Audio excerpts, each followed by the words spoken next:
ஆ, அன்பு அன்புகளே, என் செல்வங்களே, இன்னும் காலை நேரத்திலேயே இருக்கிறேன். காலை வணக்கம்.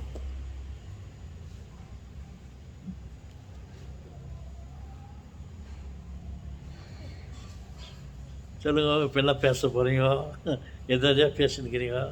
நல்லா நீங்கள் பேசுகிறதெல்லாம் கேட்டால் கேட்குறது எங்களுக்கு ரொம்ப ஆர்வமாக்குறோம். ஏதாவது பேசுங்க. பேசுங்கன்னு எனக்கு ஒரு ஞாபகம் வருது. நான் சிறு வயதில் இருக்கும்போது பாவம் யாருன்னா ஒருத்தன் அவன் பாட்டுக்கு பேசிட்டு போயிருப்பான். போடா, அப்புறம் வா, அப்புறம் போ, அது இது என்னாச்சு, அது என்னாச்சு, வரியா போறியான்ட்டு அவன் பாட்டுக்கு பைத்தியம் பிடிச்சி பேசிருப்பான். அவனை பார்த்து பேஜாராக இருக்கும். எல்லோரும் நின்று நான் அவனை பார்த்து இருக்குவோம். அவன் பாட்டுக்கு கை காட்டின்னு யார்கிட்ட பேசுகிற மாதிரி பேசுன்னு பண்ணப்பான். உண்மையிலேயே நான் ஸ்பெஷலாக நான் ரொம்ப கவலைப்பட்டது உண்டு. பயிற்சிக்காரன் பேஷண்ட் போகலாம் அப்படின்னு. இப்போ பார்த்தாக்கா எல்லோரும் அப்படியே பேஷண்ட் போகிறாங்க. அவனை பார்த்தாக்கா காரில் உட்காந்து பேஷண்ட் போகலாம் தனியாக.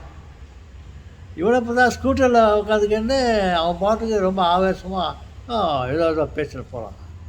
இங்கே பார்த்தாக்கா இன்னொருத்தர் அந்த மாதிரி பேச, எங்கே பார்த்தாலும் இதே மாதிரி பேசுகிறாங்க. கதை எப்படி மாறிச்சு பாருங்க. அப்போ மனநிலை சரியில்லாத பேசியிருந்தான். இப்போது இந்த மைக் சிஸ்டம் காதில் செல்ஃபோனு அது இதை வச்சுக்கிட்டு காதில் இதை மாட்டிக்கின்னு அவன் பேசின்னு போகிறான்.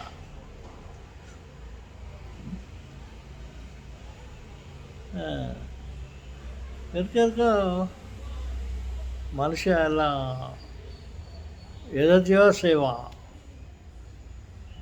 பார்க்கலாம், இருந்து ஒவ்வொன்றையும் பார்க்கலாம். வணக்கம்.